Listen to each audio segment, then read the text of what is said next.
murakoze. Imana ibahezagire.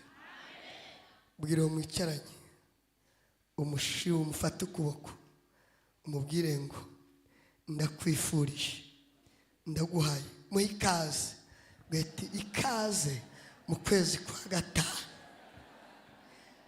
Ubwo ubona uwo mwicaranye yararize cyane mu kwa mbere, yararize cyane mu kwa kabiri, yararize cyane mu kwa gatatu, yararize cyane mu kwa kane, yararize cyane mu topese kerebo tera haleluya. Ariko Imana ivuganye nanjye ku kwezi kwa gatanu, Imana ikuremeye ishimwe. Tera haleluya. Nukuri ku Imana nari mpanuye uku kwezi kwa gatanu Imana ikora umurimo, kandi hari abantu babyakiriye babitangira n'ituro. Haleluya, amen, haleluya, haleluya. Ituro rivuga ngo ubuhanuzi nakiriye bunyaruke, ariko nibwonyaruka, ariko nibwonyaruka bunyaruke. Mariage y'abana bawe inyaruke, mariage yawe inyaruke. Kandi nimba utaramenya imbaraga z'Imana yabaye zaciye mu kwatura uhereye isaha nyene, hari abantu uhereye isaha nyene numva abantu batabawe. Tera haleluya.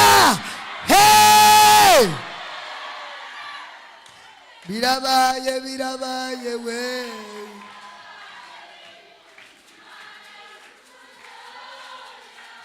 Amen.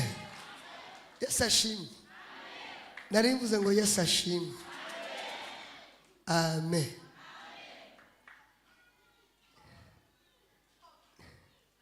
Dolesika positeke repisito pa.